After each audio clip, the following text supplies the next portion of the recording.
Feche seus olhos agora. Jesus, nós já cantamos o Teu nome, louvamos o Teu nome. Nós semeamos com a nossa generosidade, amor e temor. Senhor, nós ouvimos e falamos aqui coisas, mas agora, Senhor, nós queremos aquietar o nosso coração, para que a Tua palavra venha encontrar em nós terra fértil, Senhor. Nós queremos sair daqui, Deus, impactados, não por pessoas somente, mas principalmente pela Tua palavra, gerando vida em nossos corações. Espírito Santo, encontre corações sedentos essa noite, para que eles possam receber tudo aquilo que o Senhor quer dar e derramar. E nós sabemos que o Teu Espírito está neste lugar. E temos fome da Tua presença. Queremos mais e mais de Ti. Por isso fala conosco. Fala conosco. Espírito Santo de Deus, fala conosco. E seremos transformados. Amém e amém.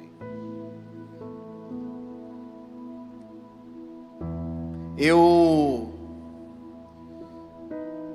estava orando e quando eu entendi o que Deus queria para esse domingo, eu comecei a escrever e um tema veio ao meu coração: até que tudo aconteça. Que tudo é esse? É o nosso tudo lá do começo, querido. É o nosso tudo que inicia todas as coisas e nós recebemos de Deus promessas, nós recebemos de Deus palavras, nós recebemos de Deus sonhos, nós recebemos de Deus coisas tão lindas, queridos. Só que essas coisas às vezes vai se perdendo no meio do caminho. De vez em quando é bom trazer à memória o que nos dá esperança. De vez em quando é bom lembrarmos do início, onde tudo era tão belo. Mas por que foi assim e não é mais? O porquê que nós não estamos vivendo a totalidade daquilo que Deus tem para nós? O porquê que nós não estamos rompendo e vivendo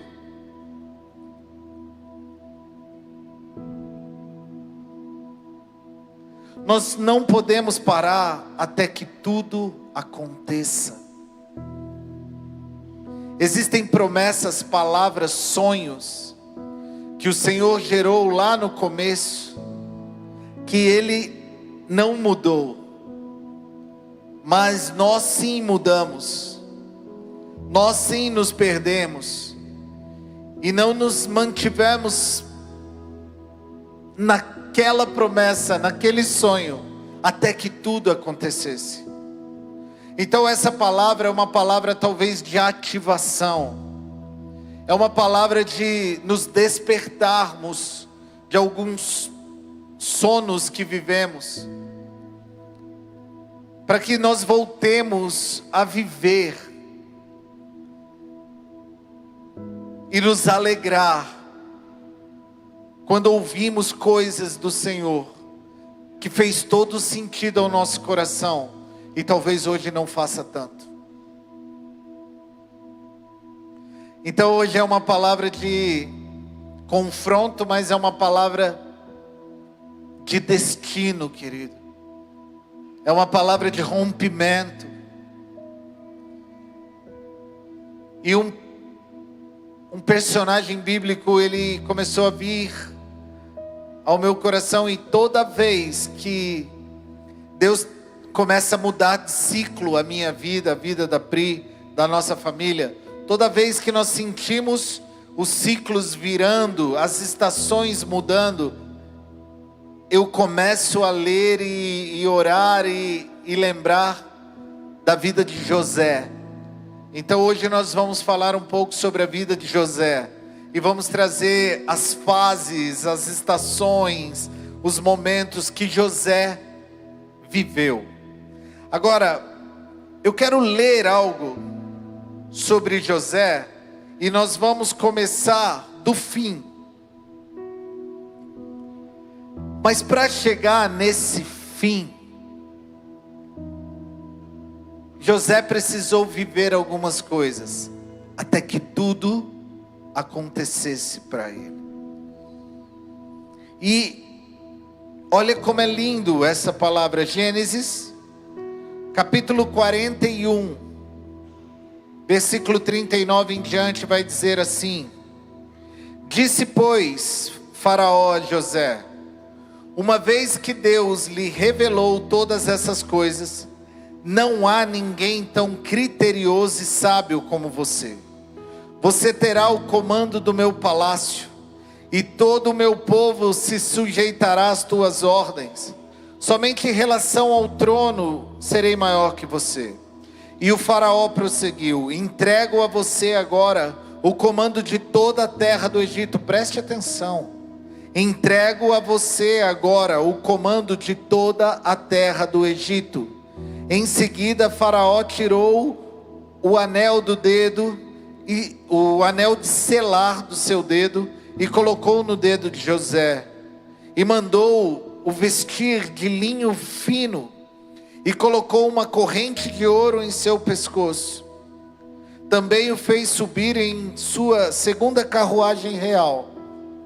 E à frente os arautos iam gritando: abram caminho. Assim, José foi colocado no comando de toda a terra do Egito.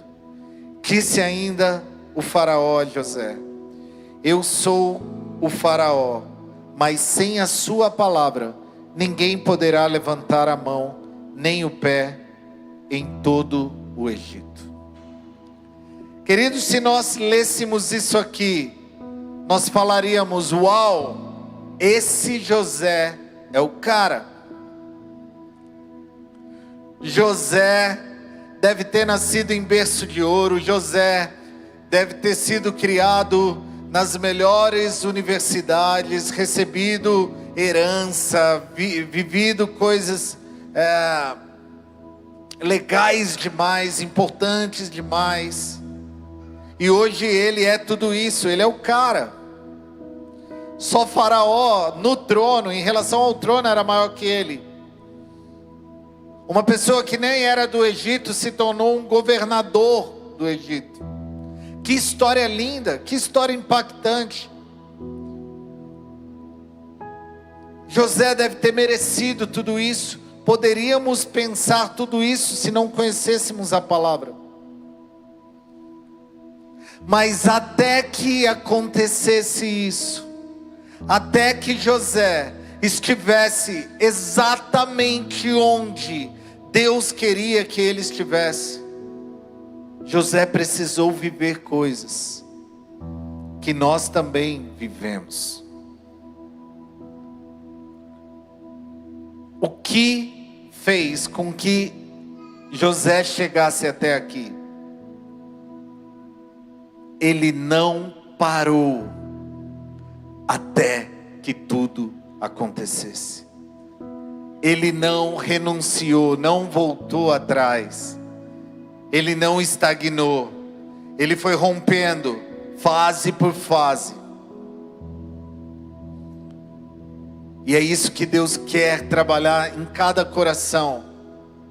Nós vamos falar de alguns ciclos e talvez nos encaixaremos em alguns deles em algum momento.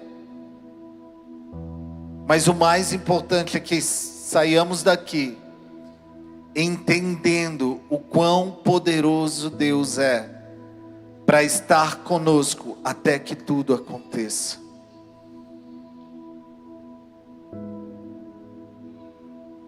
E eu quero e oro para que o Espírito Santo, enquanto eu estou ministrando, comece a trazer ao teu coração coisas que um dia queimaram dentro de você.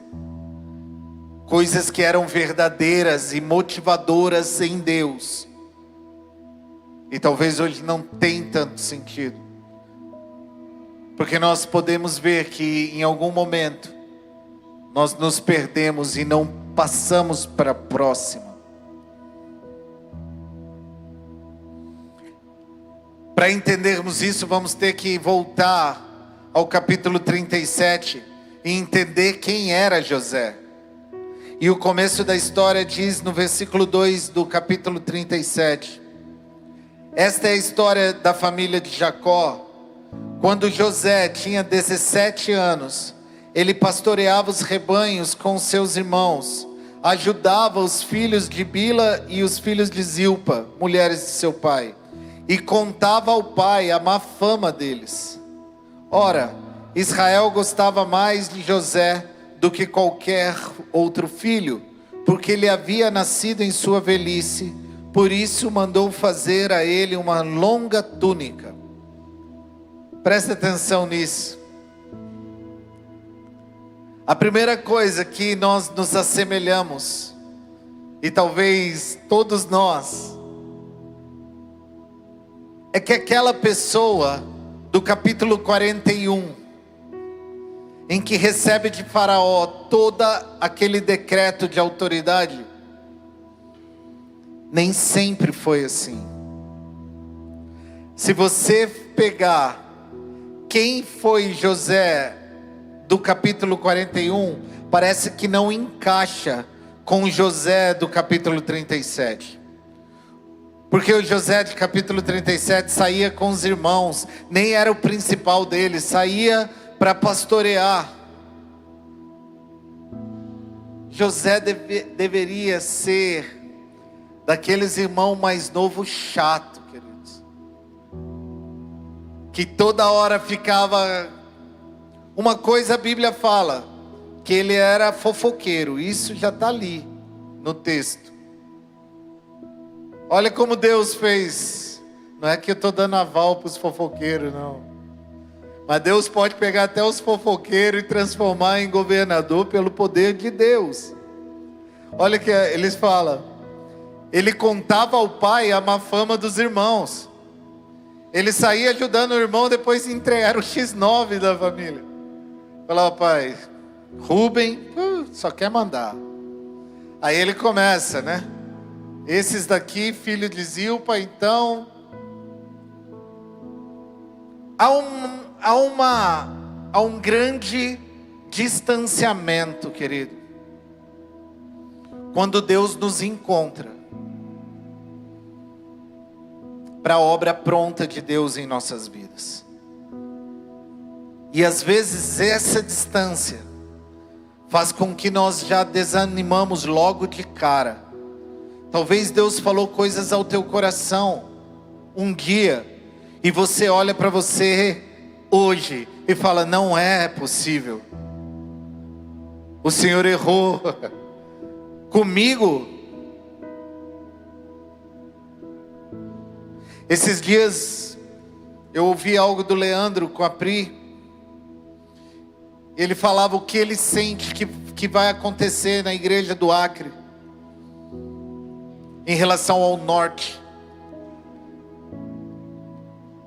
E há uma grande distância de quem nós somos hoje, do que nós somos como igreja hoje, para aquele destino que profeticamente já foi anunciado para nós. Há um grande ainda caminho, que é possível que, se nós não olharmos para Ele, acreditando que Ele é capaz de fazer, apesar de nós, mas através de nós, querido, nós começamos a desanimar e falar, não, isso aí não acontece com a gente. Foi Deus que falou com você. E mesmo que tudo pareça contrário, fica firme até que tudo aconteça. E é interessante que a outra coisa que chama atenção é a graça de Deus alcançando os improváveis. Ele era o último ali, ele não era o mais forte, ele não era mais o preparado, mas o pai, Israel, gostava mais dele do que qualquer outro. Ele não merecia aquilo, não é algo que ele projetou. Mas Deus olhou para mim, Deus olhou para você e derramou coisas sobre a nossa vida, por mais que não merecíamos. E Israel, ele não fez só isso. Além dele derramar amor, ele entregou algo que já levava José profeticamente para o capítulo 41, onde ele seria o governador de um povo todo. Ele entrega uma túnica, e essa túnica que ele entrega não é uma túnica de serviçal. As túnicas de serviçal eram túnicas de manga curta. A que o pai entrega era colorida e de manga longa. Isso muda tudo, porque essas túnicas eram somente usadas por pessoas que governavam, por pessoas que estavam acima. A hora que ele entrega, ele está falando: você não vai mais trabalhar como seus irmãos. Eu enxergo em você algo muito maior do que isso. É quando nós começamos a receber as coisas de Deus e vivenciar as coisas de Deus pela primeira vez. E aí entra a primeira fase que eu quero falar com vocês, que nós precisamos romper. Porque a primeira fase é não saber lidar com tudo aquilo que nós vamos recebendo de Deus. É a fase da imaturidade. É a fase que nós metemos pés pelas mãos. É a fase que nós nos tornamos maiores do que, ou achamos que somos maiores do que somos.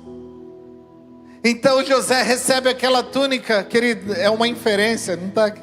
Mas eu imagino ele já colocando a túnica e dando uma desfilada perto dos irmãos dele. E os irmãos dele falando: o quê? O pai deu para ele uma túnica de governo. Ele não já era chato, agora não vai mais trabalhar. Ele vai ficar se achando. Você já viu uma pessoa quando ela se converte e tudo vira pecado para ela? Ela vai se tornando aquele crente que se converteu, aí tem uma festa na família. Não, vai ter música do mundo? Vai ser servido alguma coisa alcoólica? Eu não estarei lá, porque eu estou com a túnica dourada agora, a túnica colorida. Eu não me encaixo mais nessas coisas. Deixa eu te falar uma coisa. Hoje em dia tá chato, né? Antes que vire alguma... Eu não estou falando de ser conivente com o pecado. Eu estou falando de nós sermos imaturos para achar que somos superiores ao ponto de determinar aquilo que é e que não é. Foi engraçado hoje, muito. Nós fomos fazer a corrida, né, do gás, e a concentração era aqui na frente. E o organizador, ele sabe que a Poema é uma igreja. Então, ia vir muita gente que nem é da igreja, querido. Muita, como eu falei para você, uns 70% não era crente, não era da igreja, mas ia estar com a gente aqui. E é legal que quando nós fomos fechar, o André e a Carla veio trazer a playlist. Você já foi numa corrida, você sabe como é o ambiente. Fica soltando uma música e você lá começa a ficar animado e vai aquecendo, vai tomando os isotônicos e vai se sentindo maratonista. E aí nós fomos ver a playlist porque era uma corrida, não era um culto, era uma corrida em que a igreja iria organizar para que conseguíssemos levar a mensagem de que Deus quer que você cuide da sua saúde, Deus quer que você se movimente. Então era essa mensagem, fazendo tudo com excelência e qualidade. A hora que eu vi a playlist, tinha até Galileu, meu. Thales Roberto, Fernandinho, até Damares, se abusar, tinha. Eu falei, meu Deus, querido, a turma vai dar uma desanimada aqui, né, de correr, vai ficar. Sabe por quê? Não encaixa com o que nós viveríamos ali naquele momento. Só que nós queremos pôr uma túnica colorida, de mangas longas, e falar, olha, nós somos diferentes. Nós ganhamos um gás a mais ouvindo. Eu não vou citar nomes, porque o da noite é transmitido. Da manhã, se você quiser ver o Sem Censura, é de manhã, filho.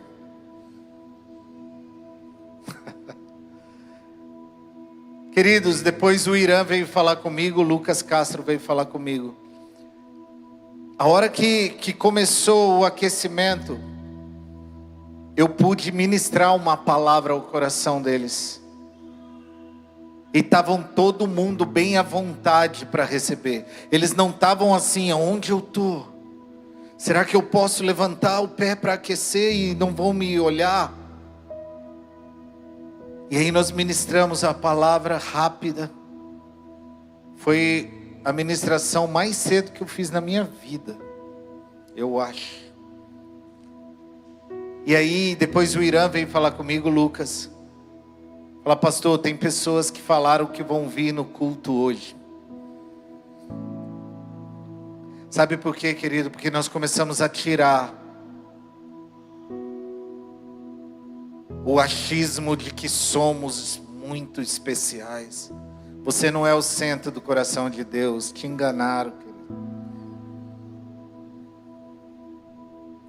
E outra coisa que nós fazemos na fase da imaturidade: recebemos coisas de Deus e vamos compartilhando com quem não devemos compartilhar. Ele começa a receber sonhos de Deus. Ele recebe o sonho de Deus, vai compartilhar com os irmãos que já estão assim, só esperando uma coisinha para... E ele vai lá e libera o sonho, e no sonho ele é maior, os irmãos se prostrando. Aí os irmãos ficam doido. Toma cuidado de você ficar compartilhando propósitos, sonhos, palavras com quem não vai sonhar com você, com quem não entende o que Deus tem para a tua vida. Toma cuidado com a ansiedade de sair falando coisas que Deus falou para você, mas não era para falar para ninguém ainda. Porque Deus estava gerando algo que não era a estação para ele viver. Isso é muito comum com a gente. Às vezes Deus vai gerando coisas dentro da gente que ainda não é tempo de vivermos o que Deus está gerando. E nós às vezes nos perdemos e vamos metendo o pé pelas mãos, falando com quem não tem... E aí começa uma palavra contrária, começa um desânimo aqui, começa uma perseguição ali que não era para passar. E a imaturidade nos leva a uma outra coisa. A imaturidade nos leva a persistir nos mesmos erros. Ele sonhou uma vez, falou, os irmãos dele quase acabaram. Aí ele vai lá e tem um outro sonho. O que ele faz? Agora chama o pai, além dos irmãos, e faz de novo, fala de novo.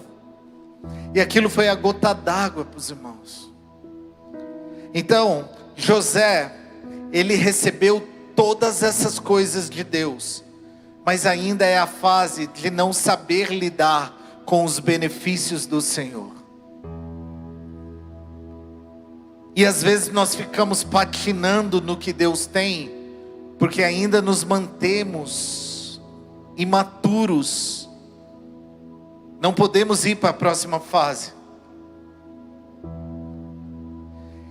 E como José foi para a próxima fase?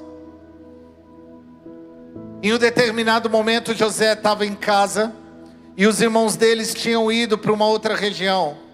E o pai dele chama ele e fala assim: José, eu quero que você vá aqui de Siquém até Dotã, procurar os seus irmãos e trazer notícias de como eles estão.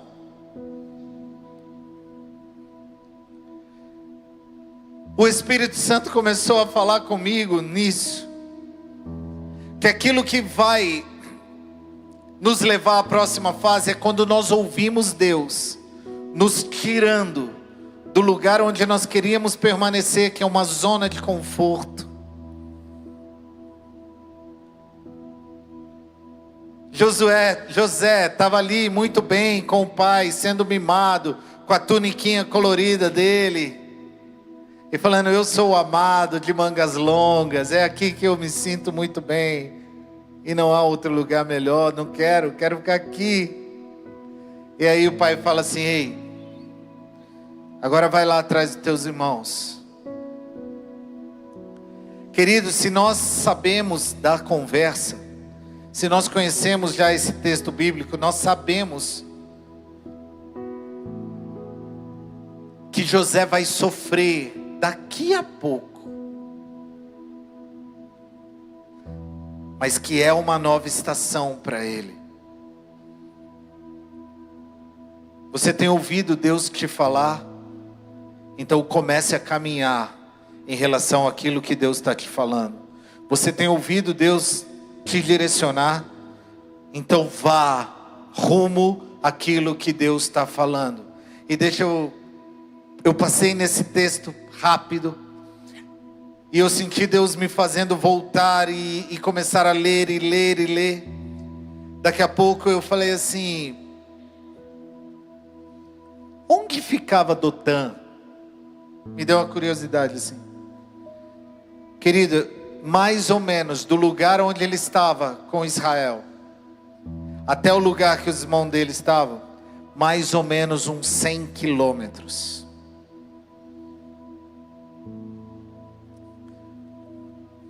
O processo que nos leva a sair da imaturidade para viver a próxima fase nem sempre é curto, querido. Às vezes vai nos exigir esforço. Vai nos exigir: caramba, meu pai não poderia ter falado uma coisinha mais perto? Eu vou ter que ir até lá agora. Eu vou ter que suportar mais um tempo. Eu vou ter que ficar mais um período nesse trabalho onde eu não queria. Eu vou ter que cursar mais um ano dessa faculdade que eu já não vejo a hora de acabar. Esse meu chefe que deveria sair, que me persegue, ele vai continuar mais um tempo. Essa minha conta que já era para estar muito no azul ainda, esse mês está tudo ali empatando o jogo. Às vezes o caminho não é tão perto quanto a gente pensa, mas o destino é o lugar exato de onde Deus quer te levar. E interessante que ele vai chegando. Querido, eu não vou ficar lendo, porque senão não vai dar tempo, querido. Eu vou falando, depois você vai acompanhar. Do capítulo 37 até o 41. Eu vou trazendo as referências para vocês. E daqui a pouco vai chegando. Ele se perde em um determinado momento, mas ele acha alguém que fala onde ele está. Então ele vai e começa a chegar.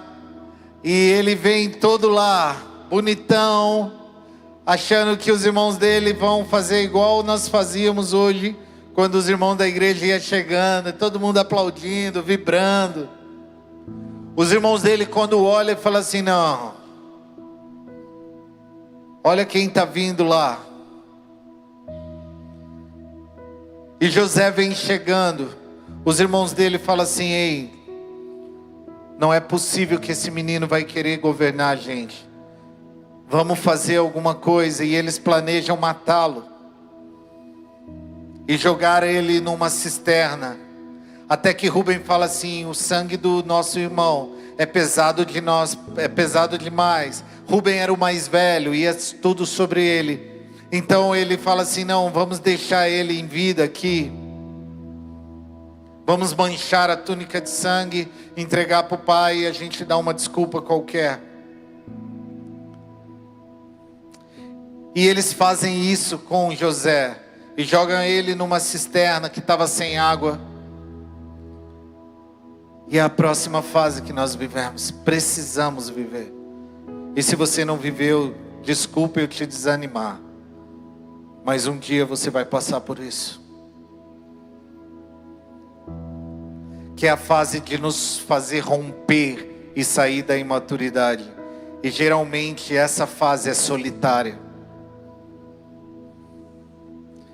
Essa fase é a fase que aqueles que deveriam cuidar da gente não cuidou. Geralmente essa fase é a fase em que nós nos sentimos traídos, deixados de lado, abandonados, esquecidos, feridos. É que não tem mais um valor a túnica. É que não tem mais valor os sonhos. É que nós nos encontramos lá e olhamos para o lado e falando, cadê todo mundo? Me abandonou, eu estou sozinho. Por que que Deus fez isso com ele, querido?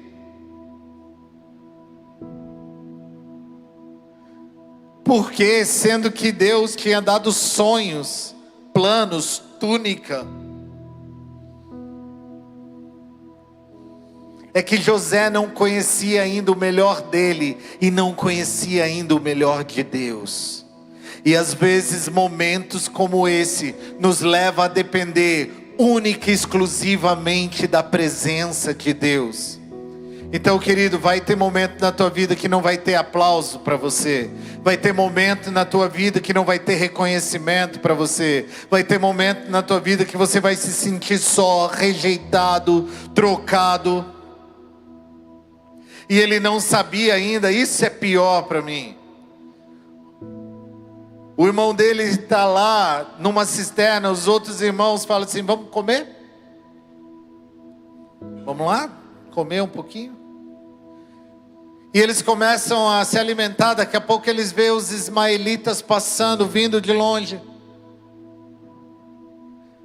E eles negociam a vida do irmão, para que eles não matassem, para que eles preservassem pelo menos vivo. Eles negociam a vida de um irmão, e o Espírito Santo foi falando sobre essa fase. É a fase que nós somos desvalorizados, ou não somos valorizados. Quanto custou 20 moedas? O que era a vida de José? Ei, José tinha um plano de Deus, um sonho de Deus, um propósito de Deus, mas pessoas não o valorizaram. Deixa eu falar, querido, o teu valor não está na outra pessoa, o teu valor não está na expectativa humana, o teu valor está em Cristo Jesus. É só Ele que sabe o quanto você tem valor. Porque talvez pessoas vão ainda te desvalorizar. Querido, eu estou falando isso aqui, e tudo isso eu já vivi. Tudo. Já vivi aqui no Acre, já vivi aqui na igreja. E não é culpa de ninguém, querido. É porque precisa ser moído. Para que você não seja mais sensível demais, imaturo demais, e possa ir para a próxima fase.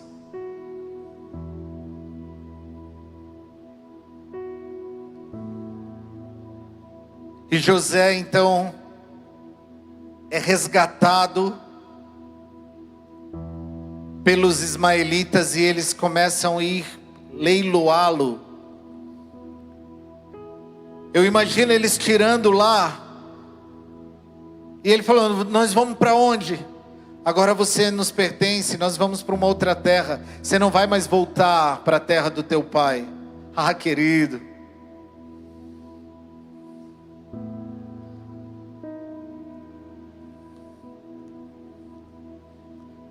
José estava sendo ensinado desde esse momento, que nem sempre os nossos olhos e entendimento conseguem discernir que a próxima estação, por mais que as circunstâncias te desanimem, é exatamente o lugar onde Deus quer te usar. E ele começa então a ser levado para o Egito. E lá no Egito, está tendo uma negociação de escravos. E a comitiva de Potifar compra ele. E no capítulo 39,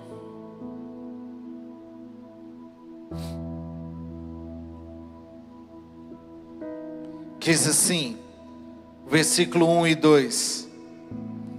José havia sido levado para o Egito, onde o egípcio Potifar, oficial do faraó e capitão da guarda, comprou dos israelitas que tinha levado para lá. O Senhor estava com José, de modo que esse prosperou e passou a morar na casa do Senhor egípcio.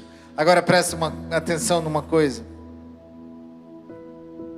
O que aconteceu naquele lugar levou José para um outro nível. E o que é mais interessante é que o capítulo 39 nos dá uma lição maravilhosa. Onde é que José se tornaria governador? Perto do pai ou no Egito? No Egito. Então o Egito era o lugar de destino de Deus para José.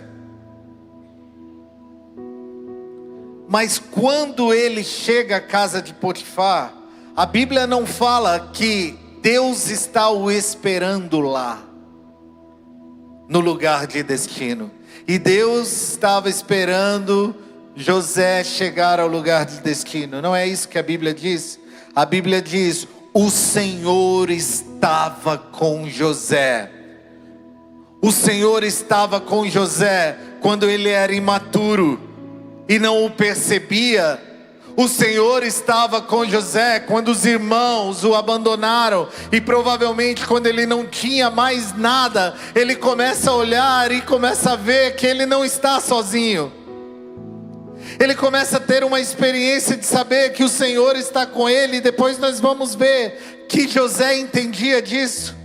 Então quando ele chega no Egito, ele não conhece Deus lá. Deus não está esperando ele lá. O Senhor estava com José. O Senhor estava com José quando ele estava sendo transportado do lugar da cisterna até a casa de Potifar. O Senhor estava com José. Deixa eu falar, querido. A maior vantagem que nós temos é entender que em todos os processos o Senhor está comigo. O Senhor está com você. É o que vai te sustentar.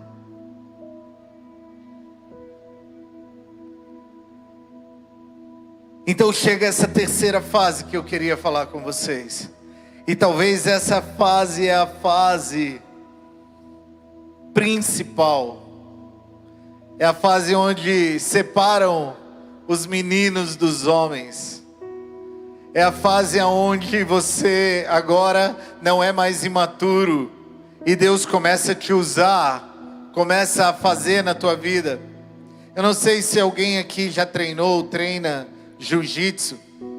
Há uma expressão que é usada no jiu-jitsu que a faixa azul é a que mais demora na vida.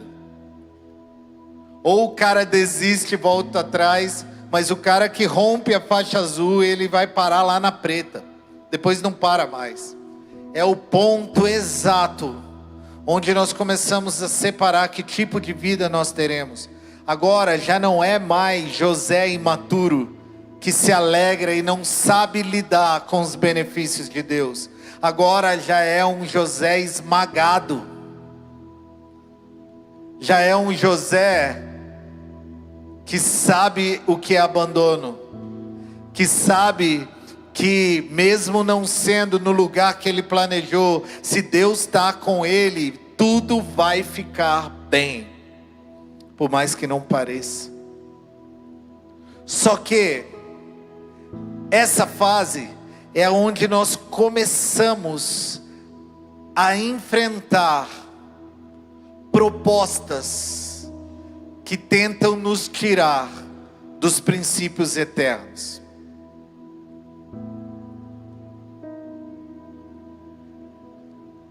E ele começa a fazer a casa de Potifar prosperar.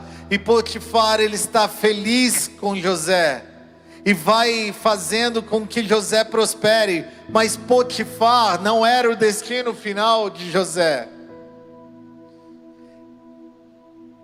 José teria que chegar a Faraó, mas ele não sabia disso ainda, mas Deus já sabia. Mas ele começa, por estar com o Senhor, fazer com que tudo mude, e Potifar fica totalmente rendido a ele, e fala: olha, você é o cara.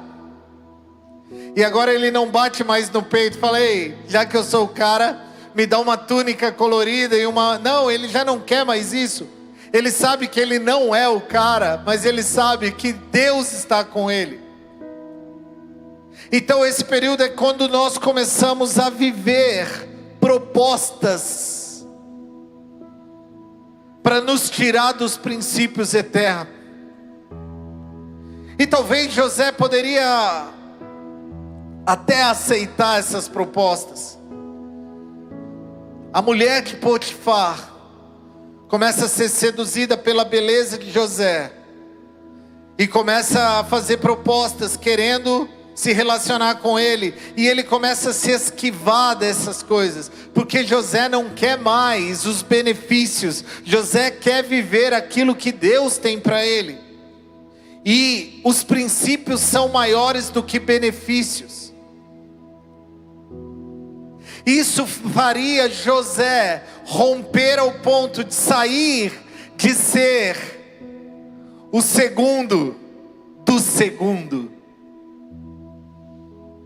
Você pode ter uma vida ok, uma vida de vir aqui na igreja, de dizimar, de ofertar, de ler a Bíblia, mas eu nunca vou romper de verdade, porque eu fico ali ainda preso nos meus... Uma hora eu quero Deus, outra hora eu dou aquela escorregadinha e começo a absorver as coisas de Deus, e também começo a absorver as coisas desse mundo, e começo a viver ali as duas coisas, e eu vou ficando.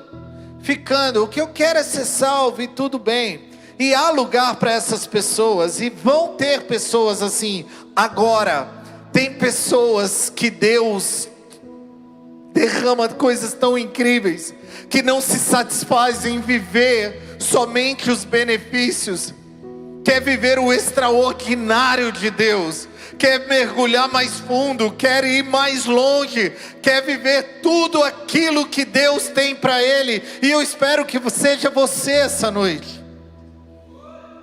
Eu espero que seja você desesperado por viver nada além de tudo o que Deus tem para você. Amém?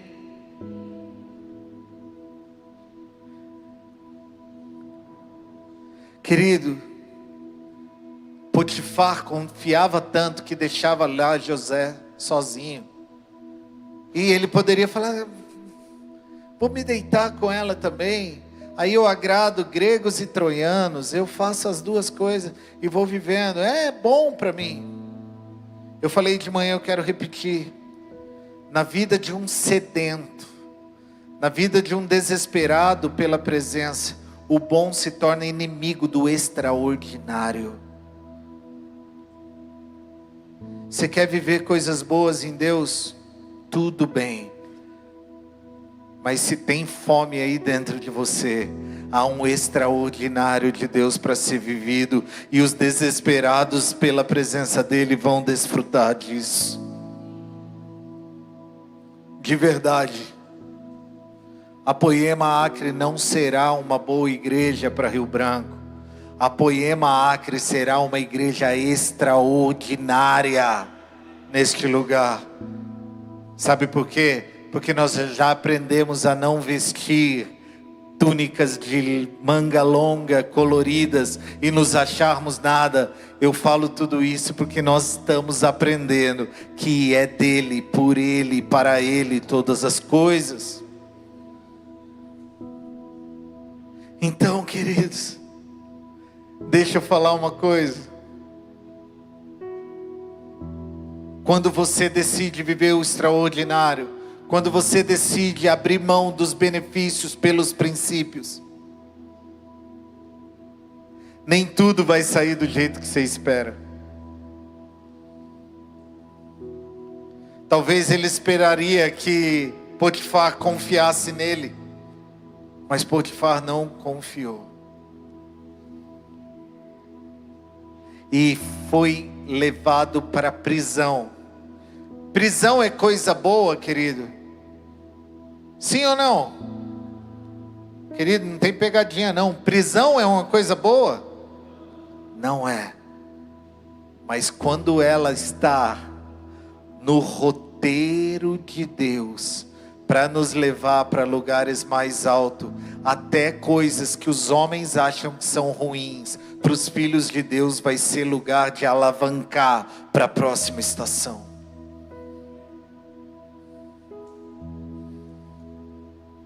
Querido, eu estou vivendo a melhor época da minha vida em relação ao cuidado com a minha saúde.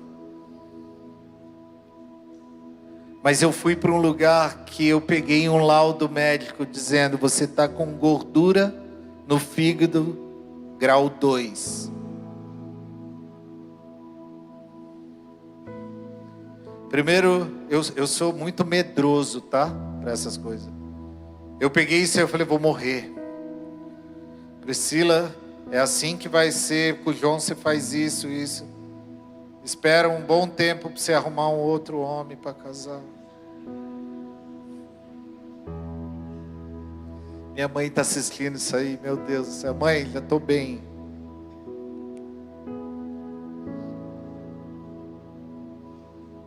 Só que circunstâncias ruins, quando elas estão no roteiro de Deus, elas te levam para coisas extraordinárias. E eu comecei a reduzir a alimentação, a cuidar da saúde, a me exercitar. Estou longe ainda, são 100 quilômetros, mas eu vou estar exatamente aonde Deus quer que eu esteja. Amém? E no próximo gás eu vou estar lá, servindo água. Brincadeira. Correndo. Eu não gosto de correr, querido. Mas nem sempre a gente faz o que gosta, né? E aquele homem é levado para a prisão. Uma prisão diferente, uma prisão onde ficava. Era como se fosse uma prisão que leva os... deixa quieto. Eu ia já entrar nos presos políticos, nessas coisas, mas não vamos meter nisso não. Vamos continuar na bênção aqui. E ele é levado para essa prisão. E talvez quando ele está sendo conduzido para essa prisão, uma pessoa comum... Olha, pega isso aqui, querido. Eu recebi isso aqui de manhã, quando eu estava pregando de manhã. Uma pessoa comum sendo levado para uma prisão,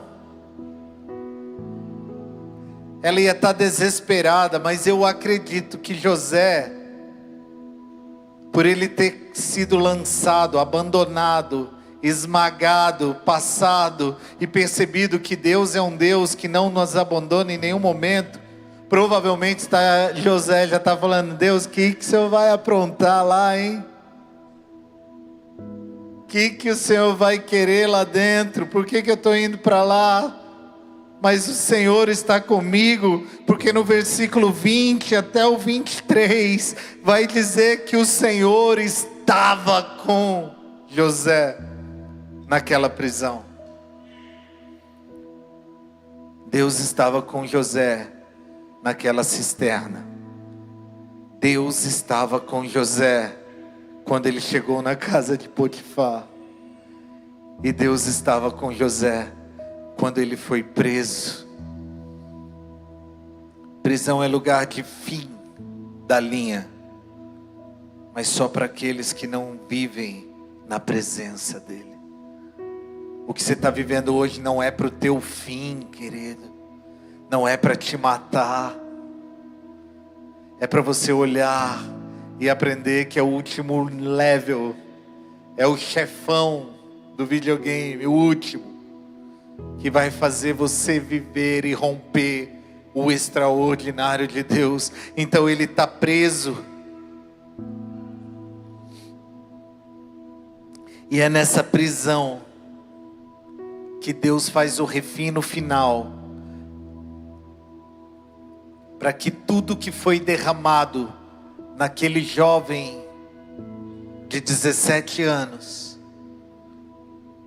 comece agora a ter sentido e propósito. E como Deus é lindo nas suas coincidências. O que levou José a ser abandonado e colocado numa cova é o mesmo que vai tirar José da prisão. É que no período da imaturidade, aquilo que recebemos de Deus não tem o sentido completo. Mas quando nós passamos pelo processo,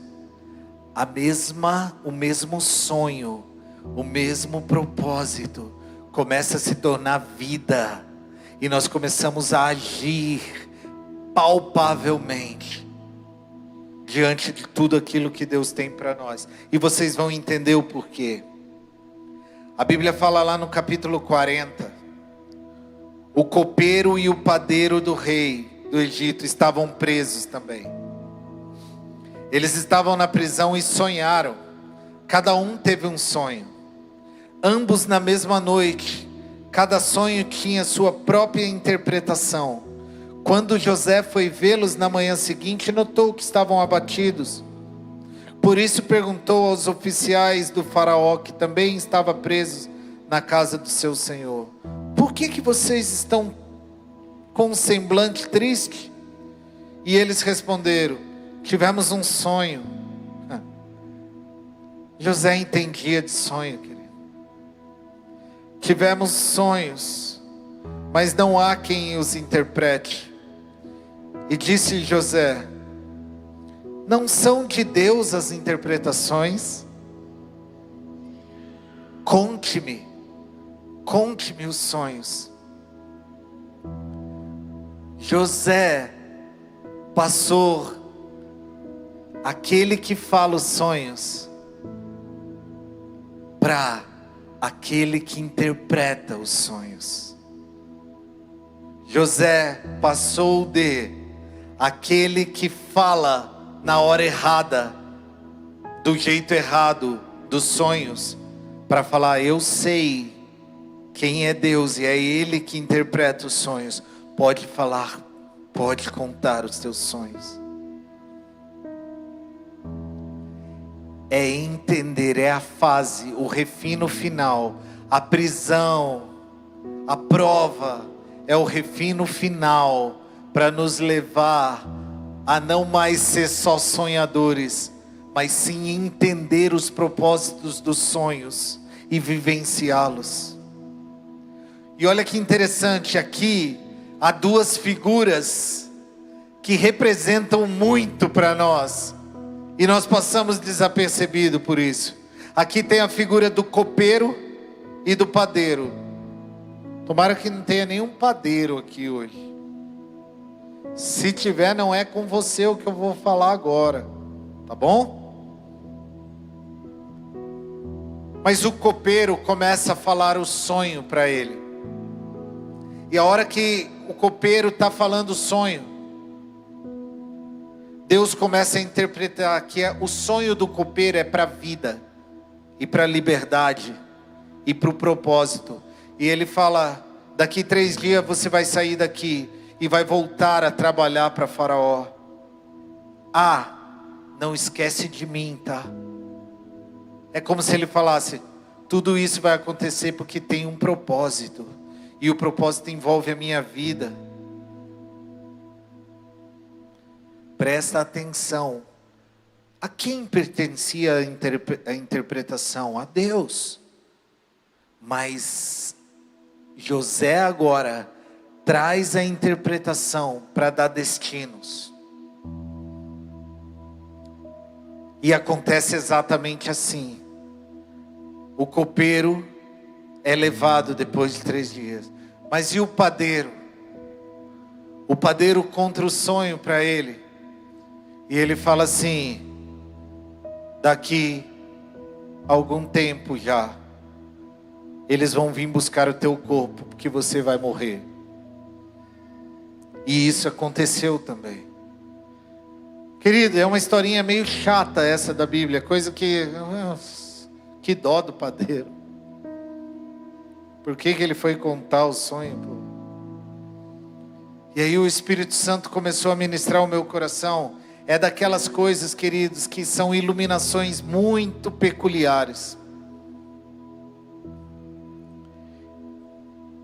Há um nível de maturidade que nós alcançamos, que nós começamos a liberar vida para aquilo que vai nos dar um destino e nos fazer alcançar os propósitos de Deus. Mas precisamos liberar morte para aquilo que Deus quer que morra. Tem coisas vivendo em você que Deus já destinou para morrer e você não libera isso da tua vida. Você vai liberando vida para aquilo que Deus falou é para a morte. Você vai tentando trazer vida. Se José tivesse liberado uma palavra de vida e a expectativa do: olha, lembra de mim, hein, padeiro, os sonhos deles teriam morrido, porque a interpretação foi para a morte. Até quando você vai querer ficar mantendo vivo o que Deus falou que tem que morrer em você? Até quando você vai contrariar a vontade de Deus e segurando isso perto de você, sendo que Deus quer matar, Deus quer tirar, Deus quer levar para longe de você, e nós ficamos segurando sentimentos, nós ficamos segurando pessoas, nós ficamos segurando coisas, nós ficamos segurando vontade, e Deus falou: libera uma palavra de morte, é para morte, eu quero tirar isso de você. Já não pertence mais à tua vida, e começa a liberar vida para aquele que vai viver e te levar para perto do propósito. Tem coisas em você que vão te aproximar ao propósito de Deus. Isso você tem que derramar vida, mas você não pode derramar vida naquilo que Deus não quer mais que viva em você. Amém? Amém, queridos? Vocês estão aqui ainda? Se quiserem subindo, podem ir subindo aqui os músicos.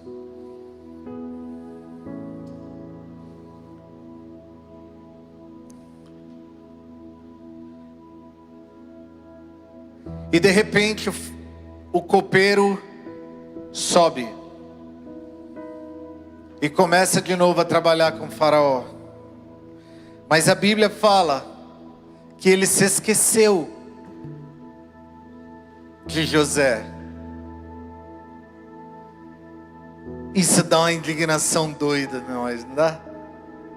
Como o cara ajuda, como o cara faz tudo, e ele esquece do coitado lá na prisão.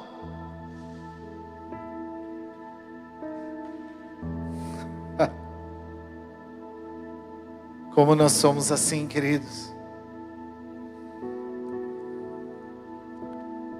Se o copeiro tivesse mexido os pauzinhos dele humanamente, logo que ele saiu, e ele falasse com um carcereiro amigo, falei: quebra um galho aí, eu acabei de sair de lá, e foi um homem que está lá que me tirou, agora é hora de eu retribuir, libera ele. E talvez aquele homem seria liberto, José seria liberto, e José passaria a ser o servo do copeiro, porque esse era o Cronos. Deus não queria que José fosse tirado de lá no Cronos. Está demorando na tua vida, porque você está mensurando através do Cronos, O Cronos é o tempo humano. Os dias, os meses. Só que Deus permitiu que aquele copeiro esquecesse.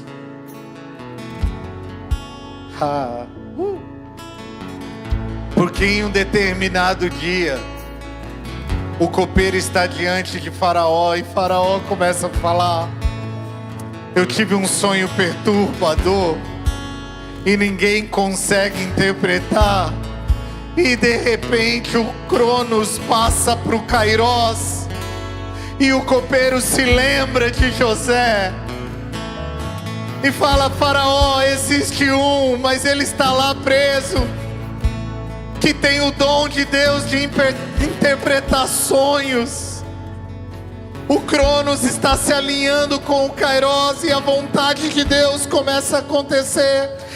E no capítulo 41, versículo 14, diz assim: e Faraó mandou chamar José. Demora muito pro de repente de Deus na tua vida. Parece que tudo está travado, mas de repente vai chegar o momento em que você vai ser pinçado, você vai ser levado para o teu destino em Deus. Se coloque de pé, querido. E sabe qual é o destino de Deus para José? O destino de Deus para José foi aquilo que nós lemos. Depois que ele interpretou o sonho, ele começa a viver ali com o Faraó. E no versículo 39 diz assim: e disse, pois, Faraó a José: uma vez que Deus revelou todas essas coisas, não há ninguém tão criterioso e sábio como você. Você terá comando no meu palácio. Ei, um tempo de governo liberado. E todo o meu povo se sujeitará às suas ordens. Um tempo de autoridade sobre a nossa vida. Somente em relação ao trono serei maior que você.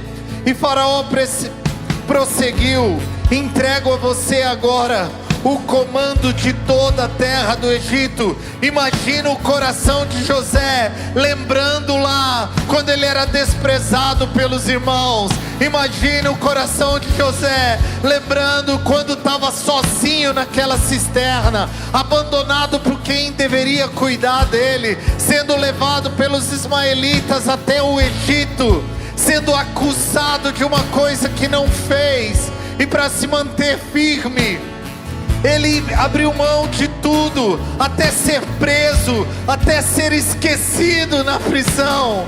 Mas um dia, Deus fala: manda chamar. E ele começa a ouvir tudo isso. E aquele desprezado, improvável, ele recebe um anel no seu dedo. Ele recebe vestes de linho fino. Ele coloca uma corrente de ouro no seu pescoço. Ele faz subir numa carruagem real. E no versículo 44 diz: e disse ainda a Faraó: eu sou o Faraó, mas sem sua presença ninguém poderá levantar a mão nem o pé em todo o Egito. Se Deus te deu um sonho, suporta um pouco mais até que tudo aconteça.